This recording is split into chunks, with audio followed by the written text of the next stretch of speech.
tornado. It's good to be back here, Rob. It's been over a week since we've done this, well over a week. And so we're going to make it a shorter one because we're still a little hungover from WrestleMania week and all the action that we were a part of. But busy time. It's a busy month.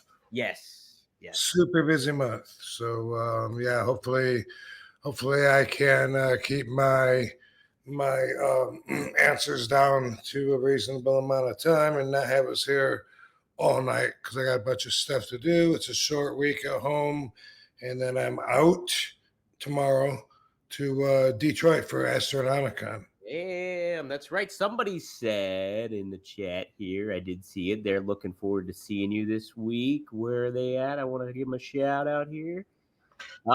Is it Livonia? Is that the name of the place, Rob? It's called Livonia, Michigan. Yep, right outside of Detroit. That's exactly what this person said. Oh, here it is. Real American. He said, excited to meet Rob on Saturday in Livonia. So how about that? Should we have a poster to put up in future episodes when we're talking about my weekend adventures? Yeah, what you got going on and stuff like that. We can definitely start doing that now. I got posters. Yeah, I got them posters and stuff. They're all up at robvandam.com right now, by the way. All the shows that I have posters for, not all the shows that I've booked at, but that's the plan. Those I will put them up there as they come closer or finalize, or I get a damn poster. Yep, that's it. Oh, dude. Yeah. Is it okay? This is Astronomicon? Yeah. Yep. Oh, looks pretty sweet, man. Yeah, Kurt Angle, the Olympic hero. Ooh. Can you put up a I can send you a poster, but I think I can grab it right here. Let me see. Save image as. They just sent me a new one, so let's see. Hopefully the quality turns out okay when I use it here. But yeah, we'll post that up there. But yeah, I mean, holy crap, it was a weekend and a half, I tell you. Like I complain about all the places I went to, but geez, you freaking wrestled. Yes, get out with that. I was confused the whole time too because I was thinking that WrestleCon autograph signing was going to happen in the day Thursday, and it was just confusing because I thought it was 4 days of that: Thursday, Friday, Saturday, Sunday. But I was at least doing double shift every day, and like on Friday I had 3 things because we did WrestleCon, we did block party at the ECW Arena, and then we went to the Hall of Fame. So it was a lot of running around. I stayed an extra day to do more work on Monday, and then just got home Tuesday. And so it takes me 2 full days when I get home until my brain is at full capacity. I try not to handle any business the first day because my brain's about 60%. Sometimes I get a little cocky and I say, I'll allow myself, to do like 4 productive things. But if I call somebody, sometimes I could I lose my train of thought and I forget what I'm talking about a few times. And I'm like, damn, I should have waited till this is day 2. So now my brain's at more like 75%. But don't be surprised if I don't have the recalling ability that I pride myself on so much, because pretty proud that my memory is sharper than it's ever been. It continues to even get sharper. That's a pretty cool thing to be experiencing. But yeah, exactly. Do you credit that to partially having some time off and kind of like being away from wrestling in a certain aspect of it? Like, does that kind of help you to like kind of recharge the batteries in so to speak way when it comes to your memory? You think that plays a factor? Just being away from wrestling? Yeah, kind of not on the consistent schedule that you used to be, where it was like always going kind of thing. Do you think a break away from that has kind of helped you be like, okay, hey, this kind of charged up memories and give you some time? I would say that's definitely a big factor. When I'm tired, my brain doesn't work as good. And for me, and what I'm used to, I get a full night's sleep always. So for the majority of the people I talk to that seem to get 5-6 hours sleep, I can't do that because 8 is like a minimum for me. Sometimes Me and Katie both go way over that. And so in the event that I only get a few hours sleep, 2-3 hours or whatever, that's how I'm going to notice it. Is my brain will be depleted of thoughts. It doesn't work as good. It's like it's running out of gas, and it just starts. It happens. And this last week, I pushed myself like right to the limit. So on the end of the day, Monday, I just I felt like my brain literally like went to sleep. People were talking to me, and I was just like, I've got like boom, like right now. I said this is a we were filming something, and I said we got to do this one take. We got to call it quits. I cannot squeeze one more drop of effort out of me, and hey, I'm a workhorse, I guess, but I don't know, man. While I'm going through it and stuff, I'm thinking, man, I don't want to work this hard next year. Hey, are we able to break the news that you have a little new thing going on here that you were filming for? We'll break that at 420. Okay, I like that. Sounds good. Yeah, guys, tune in for that. It's pretty cool stuff going on that we got cooking. Rob's got cooking on. Antonio Cirensos. I know I've mispronounced that. He says we need a stiff match like RVD and Kurt. You guys, we talked about before. You guys always laid into one another and like each other for it too. Yeah, you were talking about my match. I had a match Thursday at the 2300 Arena, the old Viking Hall. Super cool. And I wrestled Mike Speedball Bailey. A lot of fans had said that they were really looking forward and wanted to see that. And from what I can understand, they were not disappointed. Everybody seemed to enjoy the match. Talking about hustling, this was like Thursday night. And like I said, it kicked off the week for me, but he had 2 more matches that night, 2 more different shows to go to after he was leaving there. So that's, you got to respect the hustle. Yes. In WrestleMania week, that's what you do, especially, depending on what level you are and how much you want to be approachable. There's a lot of opportunities to scatter yourself all over that week. Absolutely, yeah. No, there you are at the ECW. There I am. Yep. I'm the one with the RVD outfit and the RVD pose. Yeah, that's you. There's Jerry Lynn in the stripes, and then Fonzie has his back to the photo in that one. That was such a cool surprise too. I knew you were fighting Speedball, but then Jerry coming out as the special guest ref, plus Fonzie with you on top of that. That was a one of a kind experience that a lot of people haven't been able to see in a while. So that was nostalgic. Yes, very nostalgic. Very nostalgic. How was it interact with Jerry again and everybody? Good. Jerry does a good job as a ref, and usually what that means is that you don't run into him too many times and don't communicate any more than you have to when you're out there. So that was cool, and it was cool having Fonzie. Fonzie was originally booked, I think, to be with somebody else, as I understand it. And I was thinking, well, that's silly. Why isn't he going out there with me? And obviously, that's what happened. A lot of people are going to say that Fonzie helped me win just by helping me win, but that's just the way people talk. That is just by him throwing the chair and for the Van Daminator, bam. That was fun. Fun though, fun crowd. And one thing that was interesting to me, this is the first match that I've had like in a long time where the crowd didn't chant, at least not that I remember.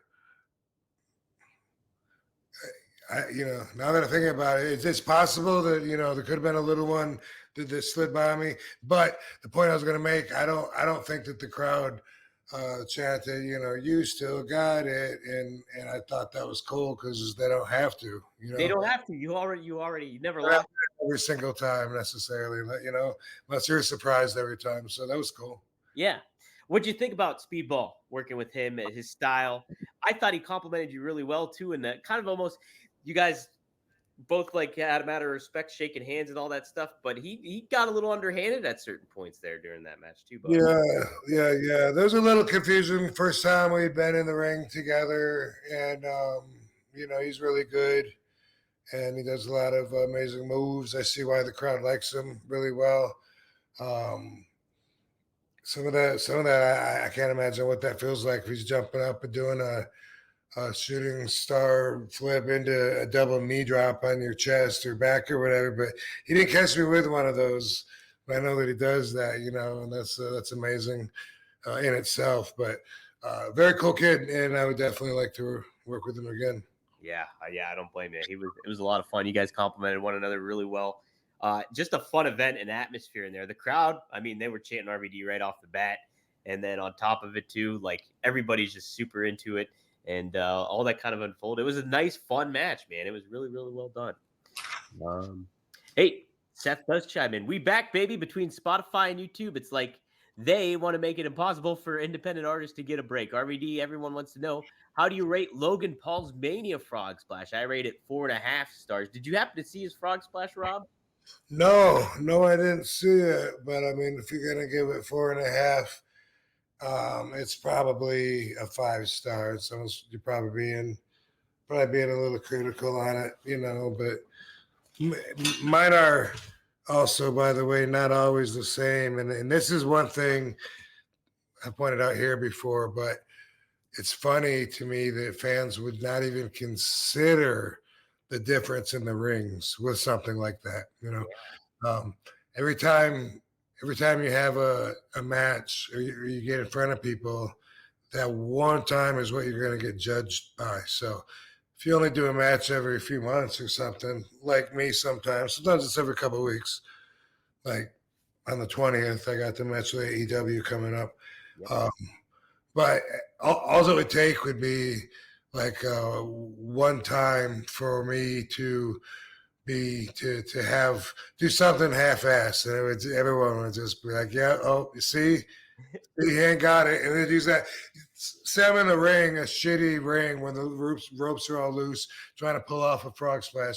Not on AEW; they have higher standards. But for instance, and then in the fan's mind, the basic thinker, they could use the footage of that and then compare it with something of a much higher caliber ring with someone that could or could not be doing and capable of doing a much better frog splash. But in the fans' mind, they would just see those together and see, here's the proof. You can see he got way more height than he did. And it's just, basic thinkers, and it's the way that they think. So every time I get out there, I gotta live up to at least the standards that I set for myself, which should be passable by any fans with realistic expectations, and even for the whole effing show. Right. And let's like you mentioned it too. You do it different ways, but you have your own style of delivering that frog splash. Same with Eddie Guerrero, he had his own thing. But then Logan Paul, his was really, he put his own spin on it too, and it was pretty neat to see. And like, he's smooth, man. He's really smooth in the ring. And I know he's working with Randy Orton that night, and he worked with Kevin Owens that night too. But he's such a good, he's caught on super fast, and he's great at being a heel. That's awesome. Yeah, he's definitely just from the high spots that I've seen of his little highlight reels here and there on social media.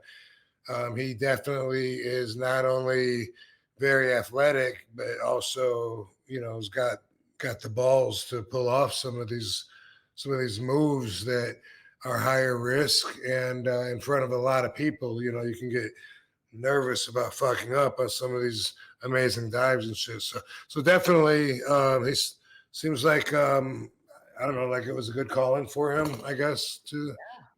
Yeah, definitely. And he carries that United States title around all over the place, so it gets that publicity and like gets wrestling over more. So it's just cool to see. It's like, boom, he's embracing it. It's that'd be the kind of stuff like when I was in WWE that I would have hated just because of my competitive spirit and competitive nature. Right. Anybody that was getting TV time that I wasn't, or getting more money than I was, or whatever, it just all seemed unfair. But it is the kind of business where if you really feel like that, you can say something about it and you might get somewhere. You can go to town, you can say, hey, I think I should get more money because this or that. And it might take you somewhere, but you gotta have the balls to do that too. And that's a whole nother game to play, because it's a lot easier to just go around and be like, man, they don't do things right. Yeah, right. Was there apprehension when you first got to WWE to be like, all right, I'm just going to kind of like play it out, see how it goes? And then did you finally reach a point where it's like, you know what, I am going to speak up about something like this? Was that a certain motivation part, or did you kind of always have that mindset even going into WWE at the time? Well, for me, my very first, in 2001, when I signed the contract, my very first live event that I went to in Atlanta, and I worked Johnny Stramboli. Yep. Yeah, we had a match. And when I got paid for that very first match, I went right to the guy in charge of financing, because he was the guy that I met with before I signed the WWE contract, and that was JR. And so I went to him because he's the one that was telling me about the money I was going to make. And I'm like, what's this $500? I'm not a $500 wrestler. I said, I'll, add another zero on that. That's what I was making before I came here to WWF, like WTF, WWF. So you weren't afraid to speak up right away about stuff like that then. Right. And looking back at it, I definitely, could have kept doing that later on. But after a while, it seemed like part of me resented that I would have to, which is probably stupid, but that's how I felt, like kind of like, man, don't you see everyone out there with RVD signs? Don't you hear them screaming RVD? Because sometimes they made me feel like I didn't have the value that maybe I really did, or maybe I would have needed to feel like I did in order to have the balls to go in there and say, hey, I should get more money or something like that. I should get better treatment. Because sometimes, I swear, just sometimes all it would take in my head, and a lot of wrestlers will tell you, they do this on purpose, man. It's control.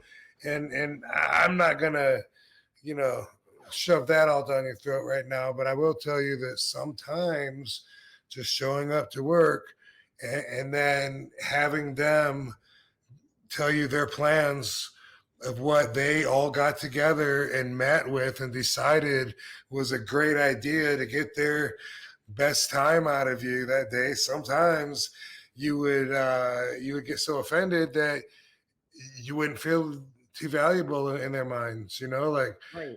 a lot of times it was promos, a lot of times it was putting over wrestlers that I did not think I should be putting over. A lot of times it was just feeling like I'm meat for somebody else to get over, or I'm just part of someone else's storyline tonight. And there was so much of that I personally was just like, they must not think very much of me or see in me what the fans see in me. And there probably is a lot of truth to that. And maybe that's why I'm on my couch right now. Maybe that is true, because maybe the guy in charge right now of talent could be of that state of mind. But either way, it never, ever let my ego feel so big that I thought I wasn't expendable. Right. You never would have heard me say, they got rid of me. They fired me. Can you believe that? I know, right? Never. I never felt like that was even possible. Yeah. Even though everyone had an RVD sign. Everybody. And they would always tell me, like, man, you got the loudest pops of the night in this town. That was something I would hear a lot. Probably not every wrestler gets to hear that kind of feedback, Sure. Yeah. No. And during all of that, sometimes it would just be like, hey, you're going up there with so-and-so, 4 minutes, put him over with his shitty finish. With this shitty finish. But no, that's cool that you were able to keep that in perspective a lot of the time, because you you are a star, and like getting the reception that you would get like week in and week out from the crowds and everything like that had to be reassuring and stuff. But to be like, hey, I'm part of the system here, and anything could happen. The shoe could drop at any point, and it's great to have that perspective because it I kind of guess. I mean, that's what worked for me. But if you look at some of the other guys, like I don't know, say CM Punk, that's been so vocal and doing the pipe bomb promos, and then leaving and doing all the promos, interviews, getting personal, saying they fired me on my wedding day because they wanted to stick it to me. Boom, boom, boom. Look at someone like that. What do? Give them the top fucking pay. You know what I mean? Yeah. Like, I'm just saying, for me, for my spirit, and it's great to have that universal perspective and know that in the big ocean of life, I'm merely a drop at best. I mean, that is important for me, for my inner balance. But in that kind of a business, could also probably hold me back. Yeah, to an extent, I think. Yeah, there's certainly a balance, I think, to thinking in that way. What if I would have went when I was super over and ECW was there and said, "Boom, we need to be doing this, or I need to be getting this. I want to fucking this in my contract." Who knows? I don't know. I mean, it's not me, and I used to laugh at some of the guys that did it, but then looking back at it, like, really, who's laughing more? Me because that's not the old school way of doing business. You should be good enough to earn your spot instead of demanding it in your contract, or the guy that got the spot that got paid. Who's laughing more? Yeah, right. Well, Sabu, when we had him on as a guest, he mentioned too. I was like, "What's the big thing that the Sheik taught you that you take away from?" And he was like, "Always stick to who you are," kind of thing. And like that kind of, he mentioned about that, and he was talking about like, hey, the opportunity that he had to go in the WWE and he didn't decide to do it, and like who knows what would have happened and stuff like that. So keeping to that kind of structure and stuff like that. Do you think you kind of learned that mentality too from the Sheik in a lot of ways? I think that because I have the Sheik's old school foundation, what he brought to my perspective of this whole new world when I was just getting into it, he taught me how to look at things forever, Mm-hmm. like he pointed me in the right direction, and then just because I was at that stage, his teachings and perspective would affect the way that I take in all information forward, because he prepared me for what was ahead of me. So that's really awesome, as far as what myself and Sabu have in mind, or I mean have together. You said that he said you always have to be yourself. Is that what he said? Yeah, basically, he said something that I'm paraphrasing, but it was to the effect of like, that guy. Once you get him talking, you can't shut him up.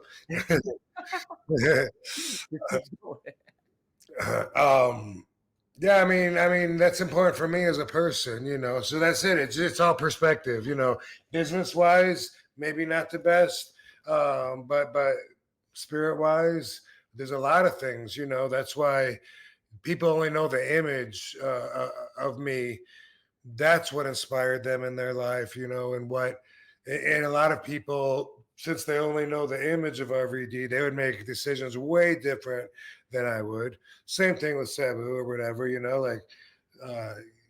maybe they would say, man, RVD should have retired 10 years ago, and then he'd be, and then we would always think of him as being, but even think that that's evidence that they don't know the real person, and to them, the image, the reputation, the way that other people see that person is way more important to them, of course, because they're not that person.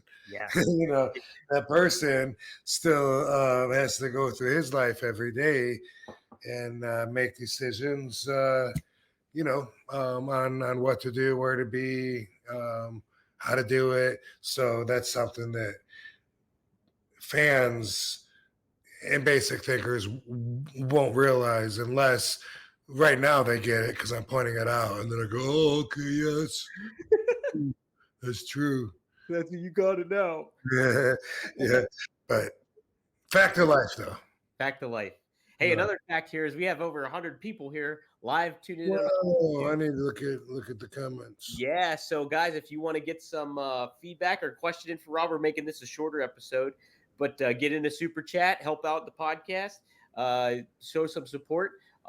Speaking of support, we want to thank Get Blitzed for this week for being our sponsor, our weekly sponsor. Get Blitz Lit Aid Nano Infused THC Syrup is a premium cannabis infused syrup formulated with nanotechnology for fast-acting effects. It stands out with its advanced nanotechnology formulation, which allows for quicker onset and enhanced potency compared to regular THC syrups. Get Blitz Lit Aid Nano-infused THC syrup can be mixed with your favorite beverage, such as soda, tonic water, or juice, or used as a drizzle for food, even for cannabis experience. We met Mickey Ray Sinatra this weekend at WrestleCon. He was there. He had a table there and was handing out some of that stuff. And man, pretty good. Word got around. Godfather was using it, everything like that. And guys, you can use it too. Use promo code RVD. Go to get-blitz.com. Use promo code RVD and get 15% off. They got key lime pie, cherry, tiger's blood, some other flavors that you guys should check out too.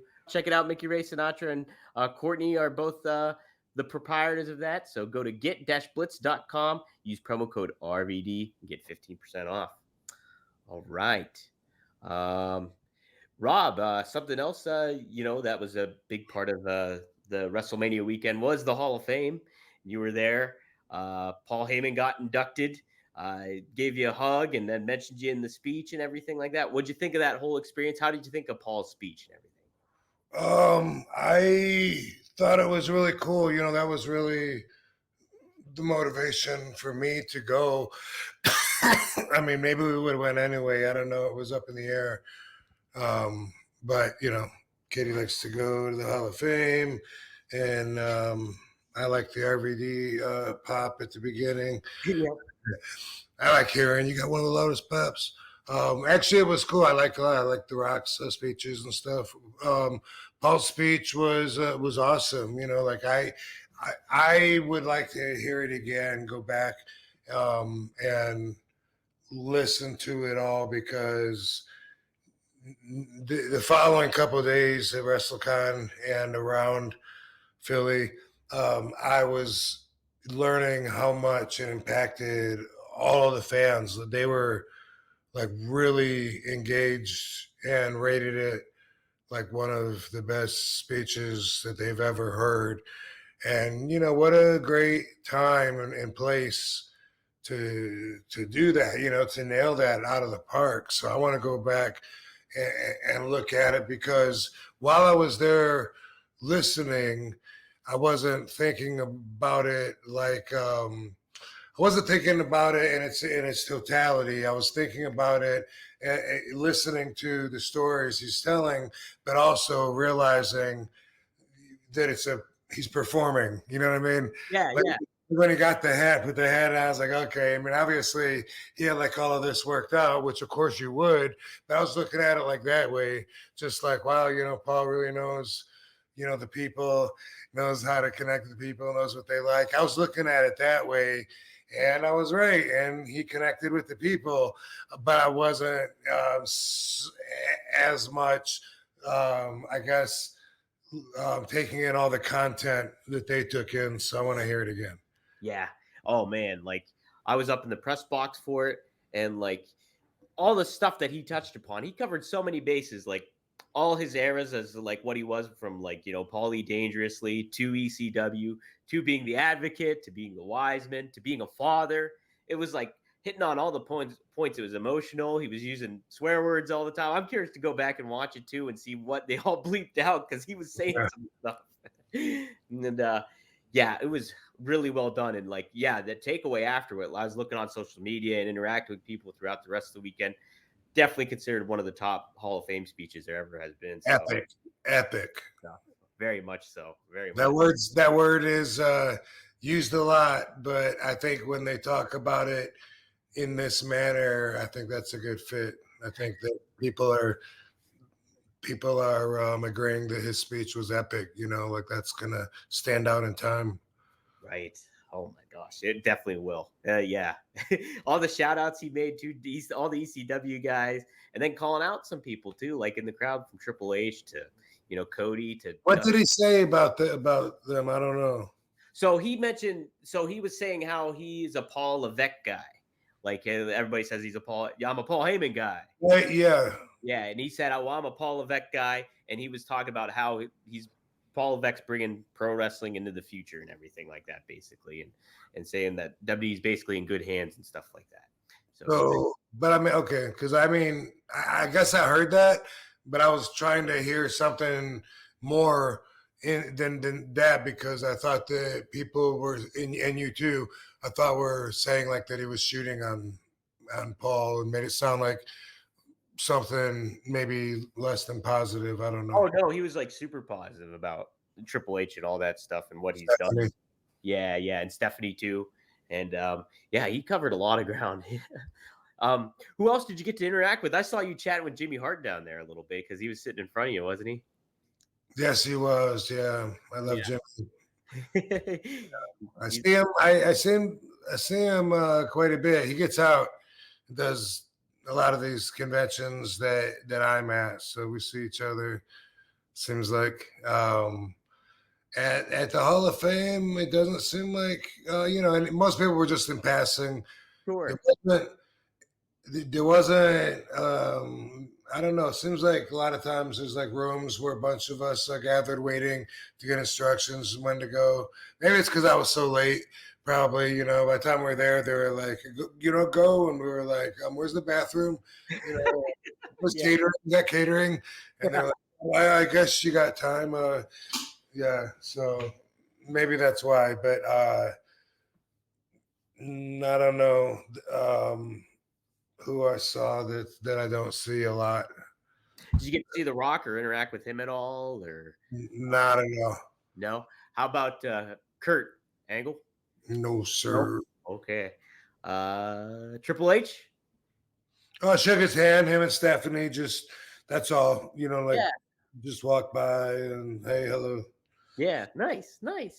Yeah, it's being in that kind of element and such a busy weekend. You even mentioned it too when you're at the conventions and stuff, how it's hard to get around and actually see people and stuff like that because you got your own line you're dealing with and your own business that you're doing too.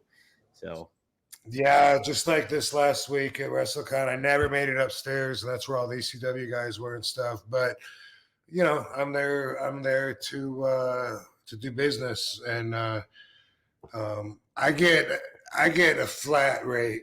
So the people that bring me in, they have to fly me in, take care of my hotel, pay me, charge whatever they want to charge on everything, take care of all of that. And then if they do business right and it's a good thing for them, then they make money off of it, So I'm explaining that for anyone that's here. So really, even if I'm not signing and I'm just sitting at the table doing nothing, in the short term, hey, that'd be great for me. But I still like to see good business done. So where I see, like, hey, you guys are taking me away from the table too much. I should be here because I got a huge line here and you take me away from it and there's money, boom, boom, boom. Even if it, even if it's not my money short term and I'm taking care of anyway, I'd like to see good business and this week was really busy and for the most part of it, I had a lot of nonstop lines, through the whole time, and then boom, all of a sudden it's 5:00 and or whatever. Pretty darn constant throughout the whole weekend when I was there at WrestleCon. It was there. There was Trish over there, Lita was over there, and you were there. Flair was over on the other side, and all those lines were just very long.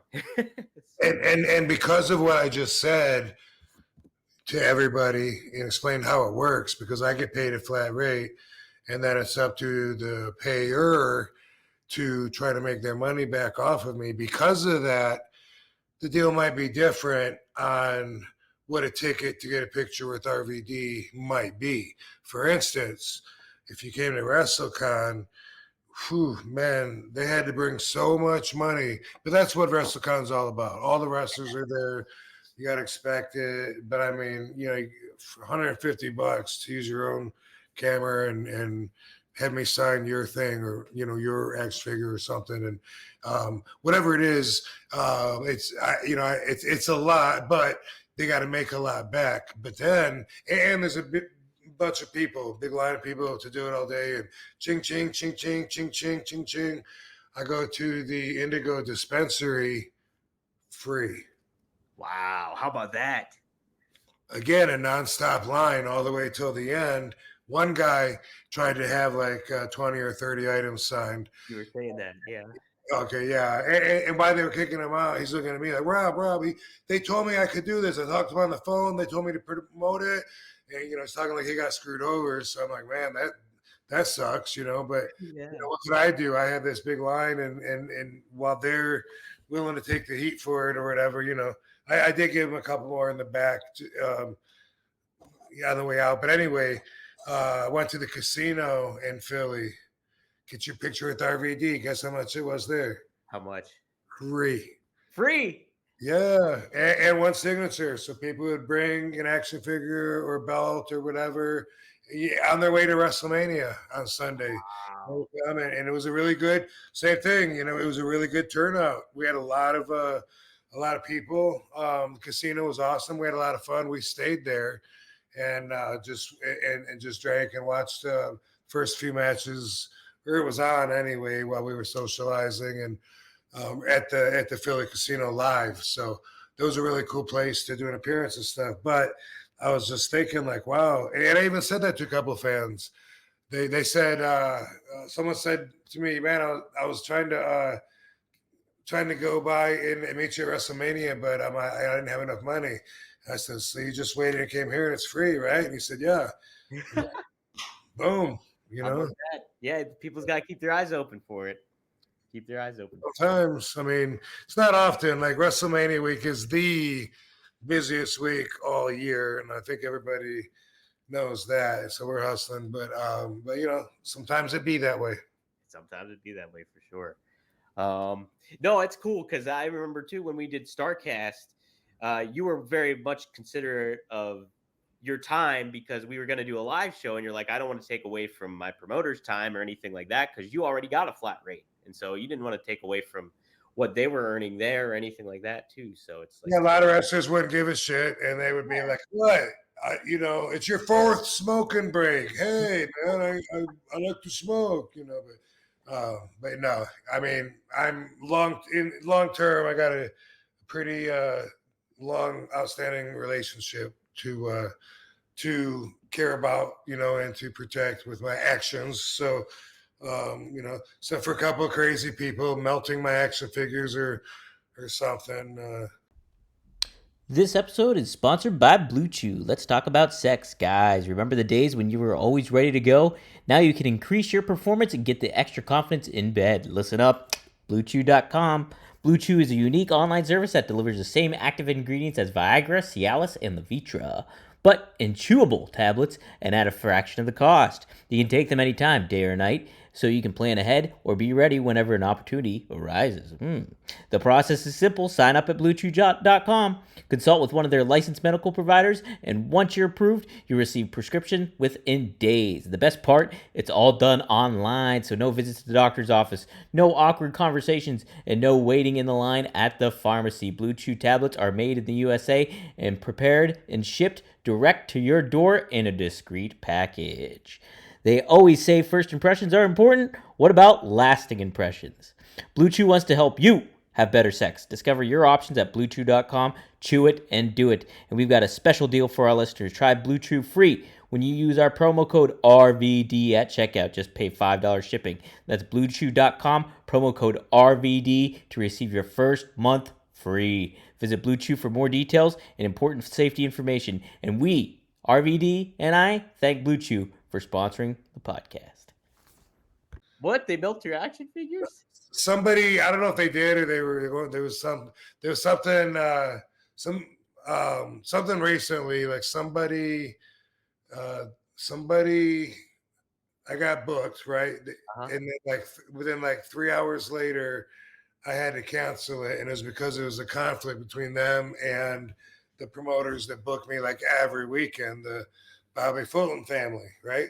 Yeah. And they were saying that this guy, he's what a piece of crap this guy is, this and that, and so much that they didn't want me to squeeze in this, even though it was a date that was open. And it was something that, was obvious after talking to them that they were unshakable on it. It really meant a lot. And it was only, a few hours since the guy had wired me money. So, I said, hey, sorry, I wired it back.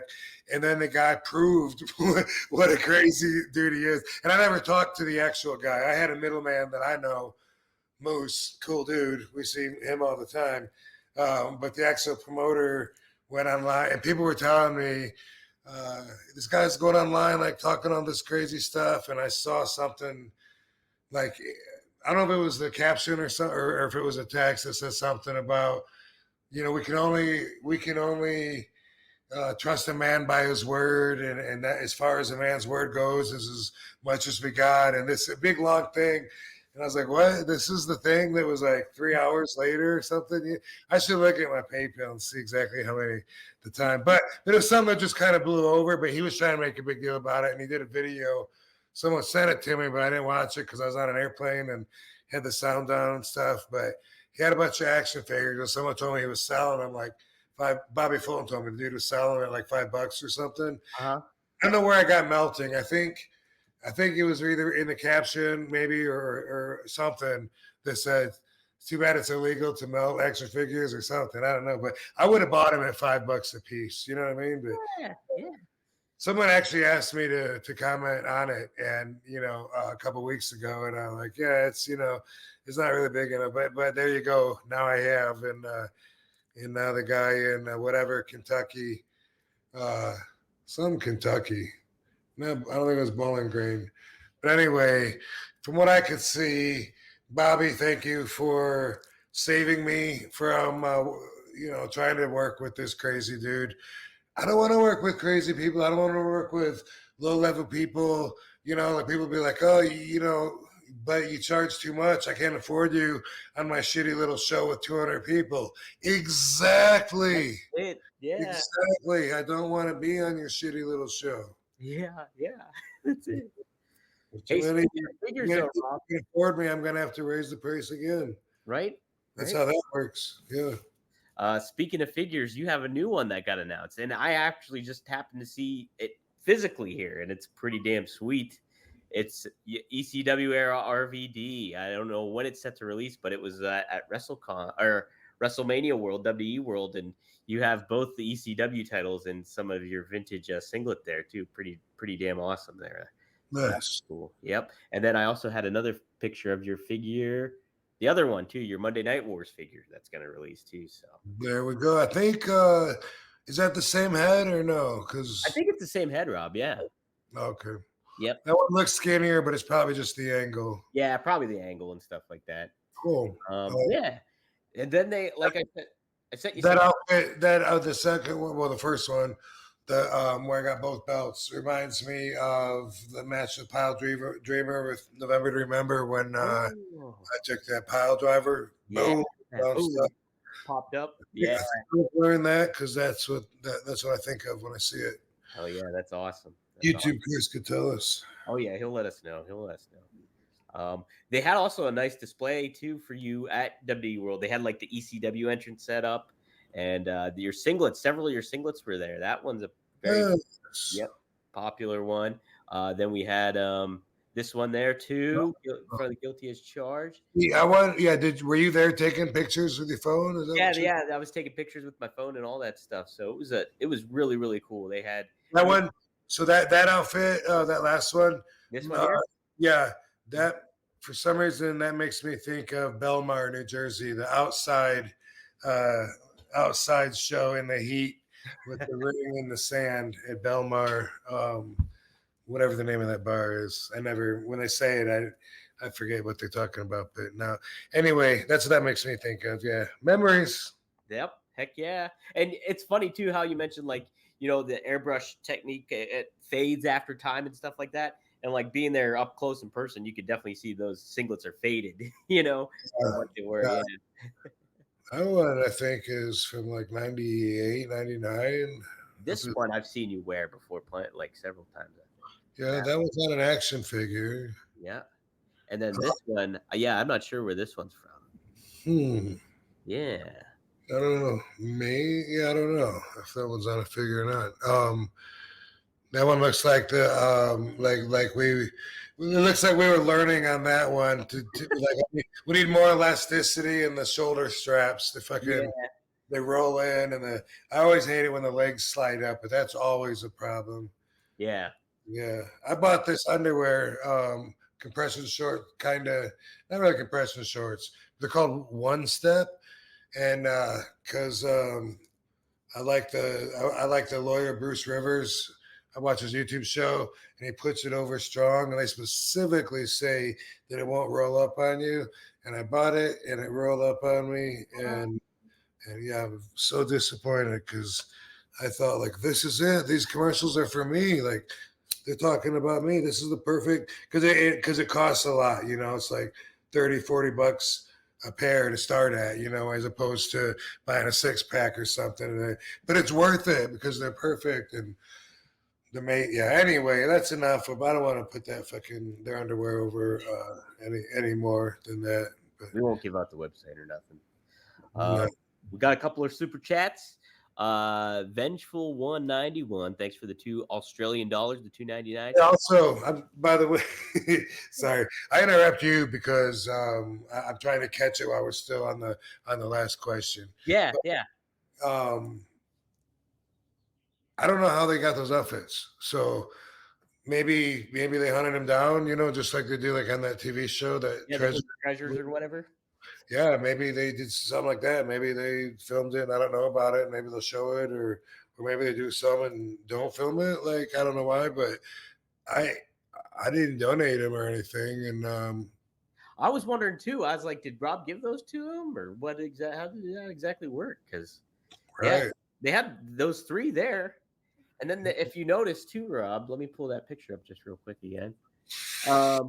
Your bust is there too. You're doing the RVD thing. Did you do something for that, or did? I don't know. Yeah, like I really don't know. Yeah, I can't remember if I did or not. Yeah, I thought that was pretty cool element. Is that the outfit that I wore at WrestleMania 18 and won the Intercontinental Champion from William Regal? No. No, okay. No, I just saw that one too, and no, it wasn't. You had the one you have was like a purple one, and I think it had like the dragon, obviously, but then it had like a red flame on it too, and stuff like that. It was different a little bit. Mm-hmm. Cool. Yep. Super chats. Let me pull those back up again. Vengeful 191. He said, "Did you get to interact with Al Snow or Shamrock?" I guess he means over WrestleMania weekend. I met Al during the weekend. I didn't see Shamrock, but I knew he was at the Hall of Fame. I happened to see him there. I only saw Ken Shamrock like across the way at Hall of Fame also. And I tried to get his attention just because I wanted to wave to him, but I didn't. We never made eye contact. Yeah. How about Al? Did you interact with Al at all or get to see him? No. No, but I feel like I might have seen him sometime over the week because I just remember saying, "Hi, Al Snow." I don't even know where. Somewhere. Yeah. Did you hear? So Blue Meanie got married, like officially got married over the weekend. Oh, just now? Just during Meanie Mania, he got married. Oh. And, like, so at that bar he usually goes to, and Al Snow officiated the wedding. He was an ordained minister, apparently. Okay. He did that. I didn't know that. That's cool. Yeah, pretty neat stuff. Yeah. Nice. Who showed up? Better than Sinister Minister, I think. Yeah, you don't want that. You don't want Sinister Minister doing that stuff. Okay, another super chat. Mac West, thanks for the $3. He says, RVD, which martial arts did you study? What was your primary martial arts, Rob? So I didn't really have a primary art so much as a sport of kickboxing. So, and obviously I've told this many times over the hundreds and hundreds of years that I've been walking the planet, but so I got into kickboxing, and then from there I took a bunch of arts to supplement my kickboxing. Yeah. And with the kickboxing, we would do our stretches, learn our strikes and all that stuff, and we would spar. And then I'd be like, man, who did I just knock out? What's he do? And he's a black belt in karate. I was like, oh, cool. And there was the Battle Creek Budokan, and they taught karate, kendo, and what was the other one that they taught? There was 3 things there: kendo, karate, and aikido. And that was the Battle Creek Budokan, and so like I think that might have been the first place I went after the kickboxing, because Kit Likens, he disappeared for a while, which I think he did a couple of times. We'd be training with him and stuff, and then he's like, hey, I got to go to Kentucky for a while, and boom, and then he's gone. And that happened a couple of times. That led to me wanting to do my own shows and with the ring, because I had the ring in my yard. But anyway, so when that happened, I went to the Battle Creek Budokan and started on some coupons like my mom had in a book, a coupon book for 2 free weeks or whatever. And then I got over with everybody, and then I was always invited to come back. And then there was a little bit of tongue sudo through my friend Aaron and his instructor at the Kellogg Community College, very little. And in Battle Creek, also a little bit of Taekwondo, and that was through Gene Mead would come over and train with us. And sometimes he'd bring us to where he was learning it, and that was Todd Tadamy's Taekwondo. Battle Creek was pretty small. There was only like those 3 places at that time. MMA was not even thought of yet.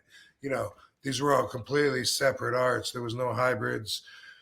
So anyway, there was that, but I always just like putting on the gloves and the foot pads and going at it. On the road, I've learned, I've taken several, I've had several jujitsu workouts. And the only thing that I've really spent a lot of time on, more than anything else, is something called Kaju Kenbo. And that's when I lived in Savannah, Georgia, I took Kaju Kenbo at the Gold's Gym. Mm-hmm. And Sifu Katani was a really cool dude. Just like everywhere else, he would let me come in free to his class. And a lot of the classes that I would go to over the years, I would go in on sparring day and spar, and I never learned all the different forms and katas to go through all the belts and stuff. I wanted to, with Kaju Kenbo, to learn that. And Sifu Katani went through videotaping himself doing every single little, outward block technique, inward, punch, every little tiny little thing, because he understood I was always on the road wrestling for Japan at the time and shit. And he wanted me to be able to study it and learn it. And he said he would put me through the belts, at a quick but appropriate speed. But I could never do it. Like watching it and trying to learn it, I was like, wait, he's backwards on TV, whatever. So it was mostly always about sparring. But Kaju Kenbo, that one, for several months, I would go to class because it was at the Gold's Gym that I worked out at. I lived very near there. And that was 94, maybe 95. Yeah, probably close to that anyway. Like I said, my brain's not on full function yet today, so So I'm gonna not strain it too hard. But Kaju Kenbo has 5 arts in it. Kaju Kenbo all stands for something: karate, judo, boxing, Kenpo. Boxing is like Kaju, judo. I think judo and jiu-jitsu, karate, Kaju, Kenbo, boxing. Anyway, huh? I'm looking it up right now. So Okay. Ka is from Korean karate, Tang Soo Do. Ju is from Japanese judo, jujitsu, and jujitsu. Ken is from Kenpo, or Japanese word for fist. And Bo is Western boxing as well as Chinese boxing. So also my favorite thing that I've ever taken, it's a lot, I found it to be a lot of useful stuff, similar to like Krav Maga, which I've also taken that. Like sometimes I would go and do some workouts, you know, I did that, I think in California, actually. Check it out, you know. So not when I was a kid, but, you know, more recently. And I've always loved Krav Maga. The fact that it's something that's realistic, and it's not really meant for show and for tournaments. It's meant to end the fight and stop the danger. So you do stuff, you know, like grabbing the eye sockets and, you know, punch him in the throat and stuff like that. And Kaju Kenbo had a lot of that too, punching in the temple, sticking your fingers in their eyes and pulling back on them, you know, from behind. And I liked a lot of that just because it's cool to know realistic, more stuff that you might actually get in a fight instead of a jumping 720 spin kick that you think you can do on the street because you did it in class. You know? Right. No, that would be the valuable stuff to learn, is that kind of stuff. You know, push comes to shove, you need to do that kind of stuff. Hey, it's right there for you. Shin kicks, you know, stuff like that. Yeah, a lot of that stuff. It's got to be valuable. No, we had a couple more super chats. Somebody just commented, Dan Red 18, thanks for the $2. He said, your WWE run took me from a WCW guy to watching them. So how about that? Nice, dude.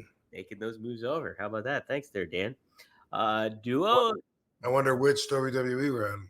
Probably the 2001. Your first one. When you showed up, I bet it was just like, oh, hey, RVD. And this first time I showed up, though, would have been the Invasion in '97. Oh, good point. Maybe, yeah, right. Hey, follow up, Dan, if you happen to see that, if you're still around. Day Duo, thanks for the $5. Were there any unreleased merch items you saw samples or prototypes of that you wish had been produced? We kind of talked about this before on some previous episodes. At least you had some ideas and you made some pitches to Vince about some merchandise that never came to fruition. Yeah, did that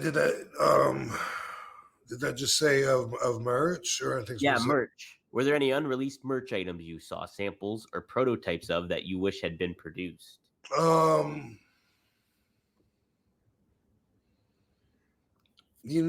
definitely had some in my head that didn't make it as far as, you know, getting a prototype. Some of them that I did talk to Vince about. Some of them, I'm not sure if I brought it up or not. You know, one of those was when I had the Money in the Bank briefcase. You know, when I won it, it was a black fucking regular briefcase. And then we painted it. Joe Holland painted it, made it look badass. And I wanted us to be able to sell like lunch boxes that were painted to look like it for kids or whatever. I didn't know how long I would have the money. I had no idea how long I'd have it. You know what I mean? Like I didn't think that it was, I didn't know really that Mr. Money in the Bank was something that was going to be remembered for forever in history. I really didn't understand that. In fact, I got the briefcase after the match and I went through Gorilla. Everyone was like, hey, good match. You know, I'm used to that. But I tried to hand the briefcase back to Michael Hayes. He said, oh, no. Hey, brother, you keep that. I tried to hand it to someone else. They said, no, that's yours. I was like, what? They said, you got to carry that around with you. And I was like, I can't. I already have a carry-on bag. Like, I was like frazzled because it was hard. It's hard to travel. You know, you haven't gone to a system to where, okay, maybe, you know, I can wear one less pair of socks and bring my toothbrush. You know what I mean? Like when you have it that packed and utilize, you can't just bring an extra fucking briefcase. So I used it as my carry-on, and I open it up. I put my underwear and my socks in there and stuff, and that was how I got around with it. But the lunchbox thing, I don't know. I can't say for sure if I talked to them or not about it. I know I talked to Vince about the Flintstone vitamin WWE wrestlers, and he liked that idea. And the guy that knew someone, the guy that knew the guy that worked at Bayer Aspirin, ended up saying that you know the whole deal was off, that the other guy screwed it up. When I think about prototypes, I remember like only things that were made. You know, when I've been at Jack's, visiting the toy company or anywhere else too. It's when I see prototypes, I can only remember seeing them of things that were eventually made. So I guess nothing comes to mind except for, you know, what comes to mind. Rob, speaking of the figures, those Jacks too, when that came out, you were one of the first figures they did where they did the real scan of their faces, I remember. Because before that, they would just do molds of their faces, and a lot of the guys did not look like who they were supposed to be. But then they did the real scan stuff, and hey, sure enough, there's RVD there. So it was kind of neat. But then was it really better then? Yeah, it was. It Okay. was. Like, it was definitely an upgrade. You're like, okay, that looks like RVD, but that does not look like The Rock. Okay, because the way I remembered it, I thought that it was still, you know, like maybe I had higher expectations, but I thought that I remember, you know, whoa, they're actually scanning it's going to be my exact face on the figure this time. It's going to be so cool. And then I think when I saw it, I'm not sure which figure the first one was, but I remember when I was looking at it, I was like, you probably were like that. Cause I mean, like, for me as like a high schooler or like whatever age I was at the time, I was like, damn, that looks like RVD. This is such an upgrade to the other figures and stuff like that. But probably starting off, it'd be like, I don't know if that really looks like me. You might have been like that too. So it's pretty funny shit. Somebody said, just chimed in for $2. Tater Tot says the whole fucking show. So how about that? There we go. Hell yeah. Boom. yes, sir. I love it. I love it. Cool. Rob, I guess the only thing I guess maybe to cover else that I wanted to maybe touch upon, did you catch any of Mania when it came to like seeing The Rock or clips of Cody or anything like that? What are your thoughts on anything that you kind of garnered from it, whether you saw it or you just caught wind of some of the stuff? One thought I have is that I was asked several times leading up to WrestleMania who I thought was going to win between Cody and Roman, and I said Cody, and they seemed surprised. They're like, "What?"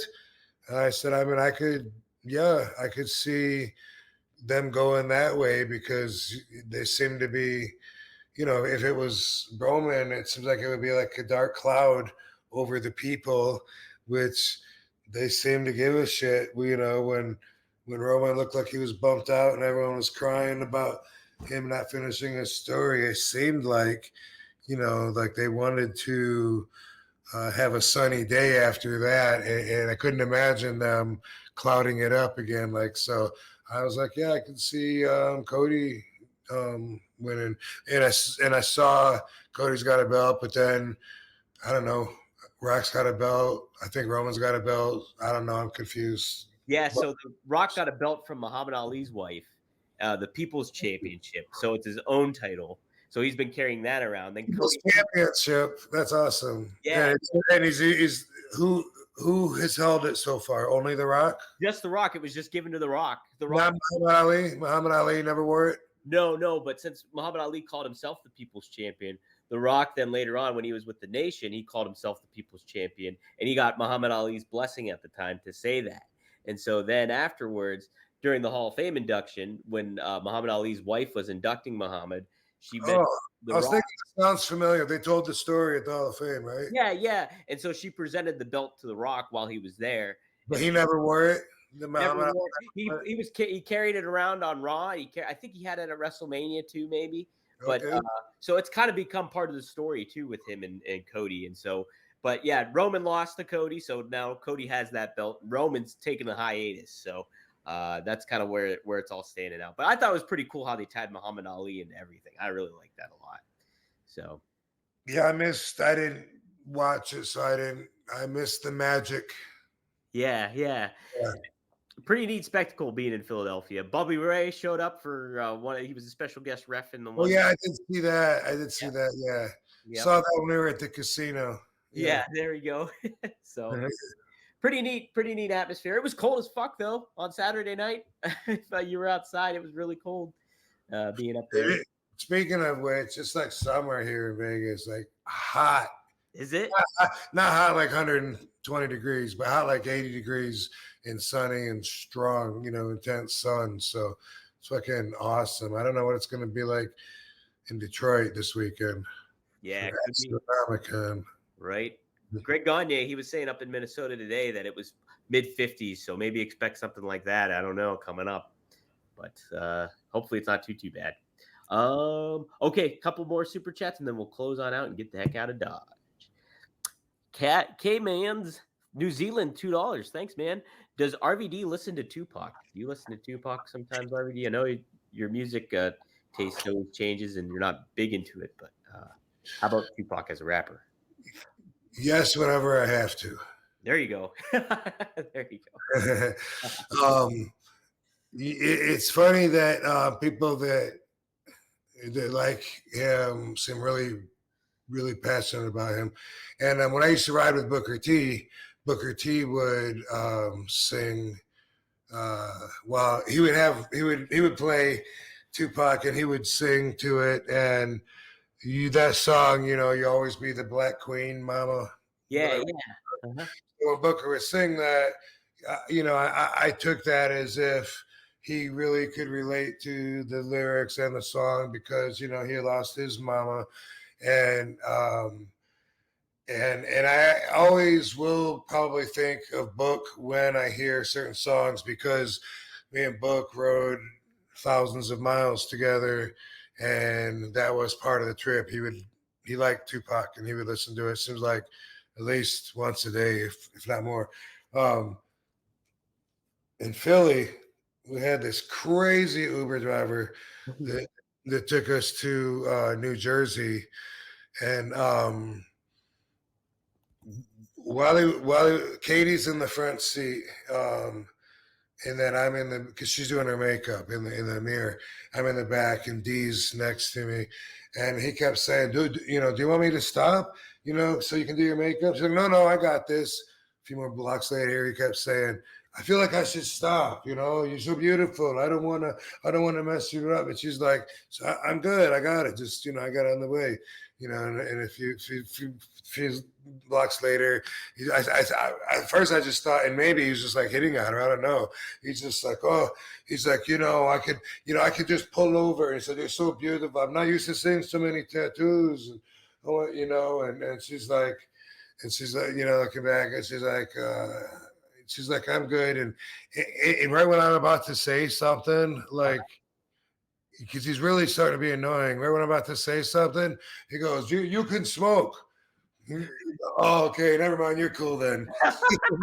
If you're gonna be like that, then all right, man. I fucking lit up my joint that I had, and I'm smoking it, and this motherfucker's playing Tupac.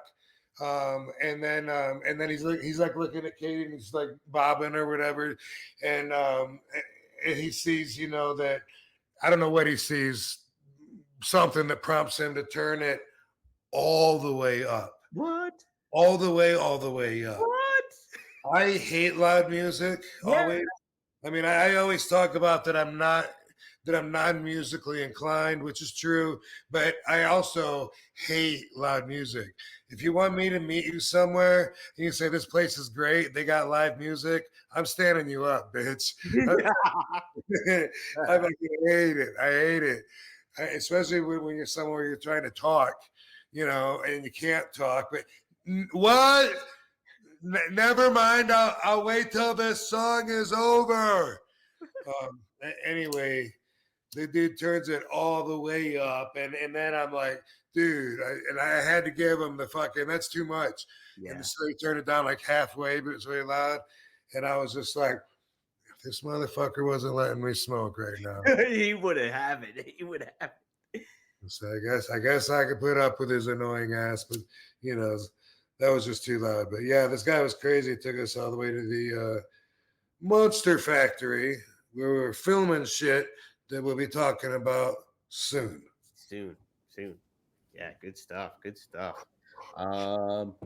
Something else I wanted to ask you too, real quick. I can't remember. It was that same shit though. And then he tells me too, like before he says that, he says he just lost his mama on Valentine's Day, you know, and then cranks that song up, you know, and it's like, what am I gonna do? Yeah. You know? Yeah, that puts you in a hard predicament there. Yeah. I wonder what his rating was. If you're blaring music and you're talking all the time, it's like one thing that I know is his car was a lot more trashed with fucking ashes and fucking sprinkled up pot and everything all over the back seat after I got out of it. I was like, he didn't know he was gonna have to fucking vacuum and shit. Yeah, you made the most of the experience at least. So there we go. Cool, Rob. I guess that'll do it. Derek here, Coda says, thanks for the Canadian 279. RVD Scarface S says, hope you're doing good, Chico. So there you go. 8 ball and some smoke going on. How about that? That's fucking that's awesome, dude. If that's the guy on Instagram. Oh, maybe. So entertaining because he can animate over people's mouths. And he did me, like he's done, but it's in like he's done me with my voice, and he does, you know, he does the Scarface, Tony Montana a lot, but yeah, man, we should look him up, see if that's him. I told him a long time ago, dude, I had an idea for him to do RVD CBD and have the labels like talking to each other, the product and shit. Oh, that's cool. That's been a good idea. Yeah. Right, but then obviously, you know, that is no longer valid. Dude, he's so fun. He's a comedian, and then he's got obviously some program and some know-how to do this animation, and it's so fun. It's Scarface Insta, so I don't. Oh, okay. No, that is him because it's Scar/Faces. Anyway, Junoman, I appreciate you, man. I appreciate you, Chico. Oh, we do have one more here. Let's see. Greg Jacobson, $1.99. Thank you, brother. What's your thoughts on the CM Punk video on AEW? Did you happen to see that, Rob? How are we gonna not talk about that? Yeah. First off, do we release these like when we talk about this now? Because everyone's talking about it. I saw everyone's channel's talking about it. Right. Like, do we release these on a timely manner, or does this come out like 2 or 3 weeks later? No. What it would do is I'd release it on Monday. But if it's a time-sensitive thing, typically what I will do is I'll go in and clip it up, and then I'll put it up on YouTube earlier, so it's still time-sensitive. You know what I mean? So, like, for example, like this topic, I might clip up and put on YouTube. I was wondering about that when I saw something. I can't remember if it was something about Vince or what, but it just seemed like it was 2 weeks after like everything else like broke. Or anyway, I did see the security footage, and I don't know, man. You know, I even knew we were going to talk about this, and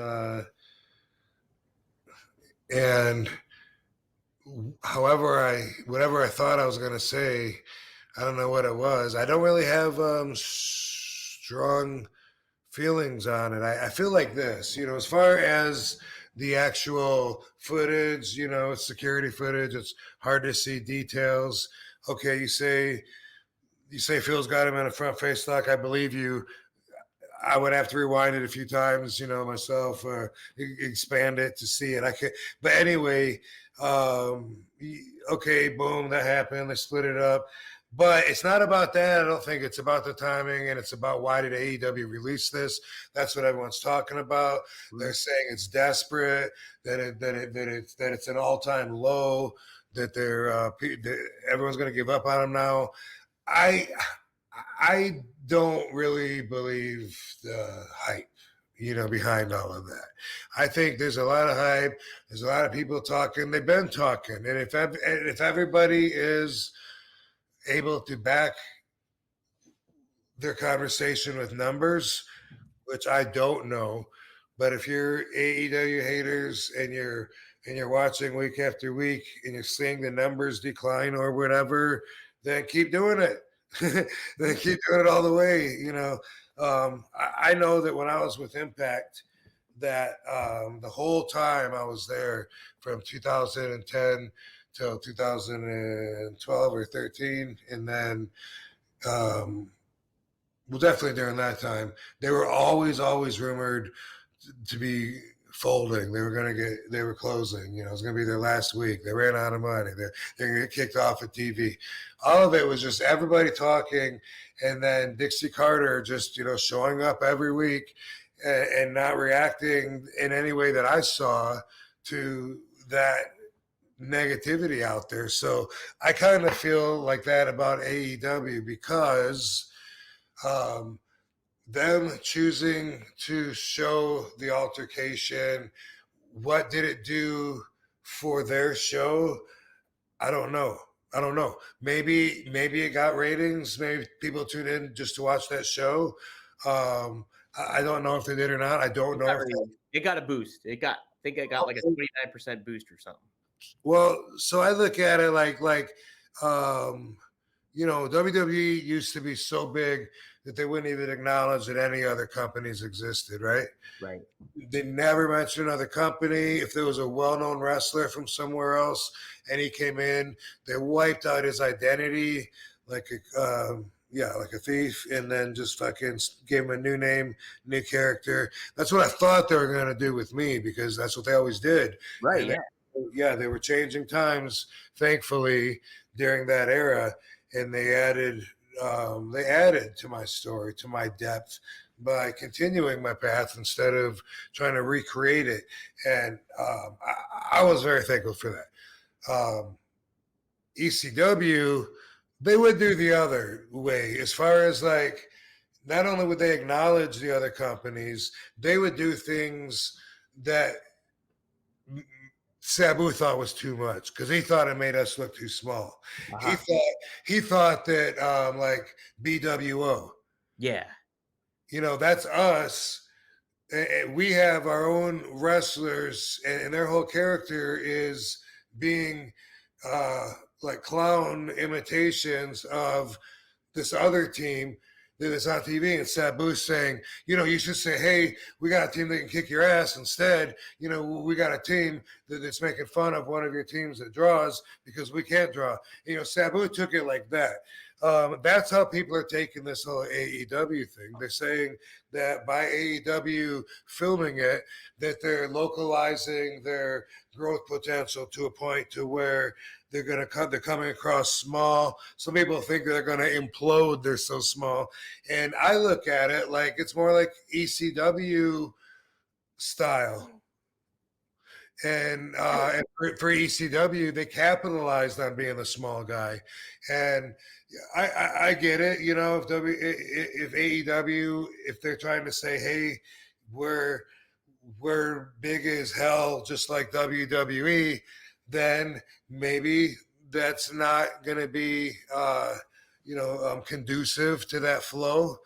But if we're AEW, we have our own identity, whatever, and we acknowledge that there's other wrestling companies, and we acknowledge, what's going on on the internet that people know about, whatever, ECW would do stuff like that all the time.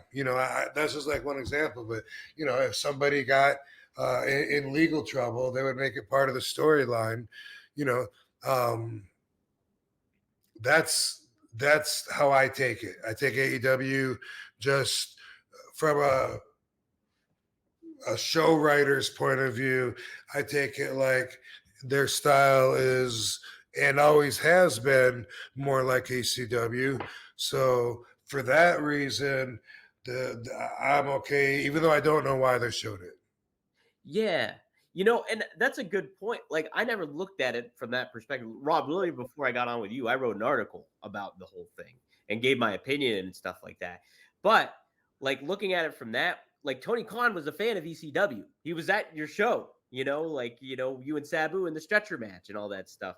So like, if you're going with that mentality of like, hey, we're going to push back and be the alternative where we are the rebel kind of thing aspect of it, and you want to have that kind of identity, that's definitely a different way to look at it. Where that's why we call this show One of a Kind. That's it, man. But there was a lot of it Sabu didn't like, and because he was my mentor and I was under his arm literally, and whatever he said was bond. Like we didn't like it when like Tommy Dreamer would wrestle like he's Dusty Rhodes, right? Because that's not what we believe. Like, hey, get your own gimmick, because he would do all the go through like all the things. We're like, well, what the hell? That's not cool. Let Dusty do that. You do your own shit. That's how we looked at it. So yeah, sure. Mm-hmm. But obviously the company overall, that was always part of it, was like you said, being the rebel, poking at the bigger bears, and a lot of times doing spoofs on them, shit like that. Yeah. Wow. How about that? Man, you enlightened me here, Rob, tonight. I'm gonna have to make a couple edits, I think, on that article now. We had a couple more chime in. Tater Tot followed up. Will RVD ever have another match in WWE? He's with AEW right now, so we'll see. But that's it. That's somebody asking that. Yeah, I mean, I really don't know. I would totally be open to it. I don't know what it would take for that to happen. Yeah. So it's possible that it would take me picking up the phone and telling them that I want to do this in order to start the fire. And to ignite something. If that's what it would take, chances are next to nothing that it's going to happen. Yeah. If it doesn't take that, if it took them calling me and saying, "Hey, are you interested?" then it could definitely happen, because the company could take a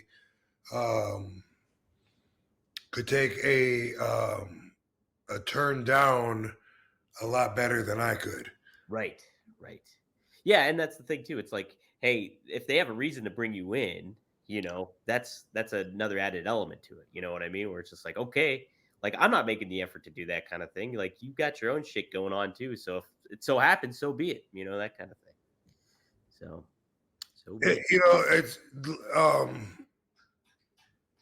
in 2014, after my 88 match run in 5 months, when I shouldn't have been there. They had nothing for me. I was just another body there to get the other guys over. At the end of it, when I finally did express my feelings, one of the things that stuck out in my mind was that the boss said, if you come back, which, that's next time you come back, if you do come back, that's up to you if you want to come back. If you do, then we'll make sure and have plans ahead of time. We'll know what we're doing the whole time, and we'll know who you're going to work with at each pay-per-view all the way until your way out.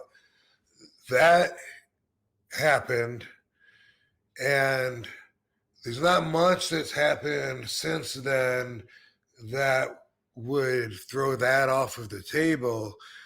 But I kind of assume I'm the only one that remembers the exact wording of that conversation.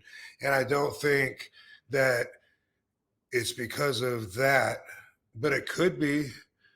Maybe he really meant it. Maybe it would take me taking a chance of them turning me down in order for it to happen, in which case that wouldn't be healthy for anybody.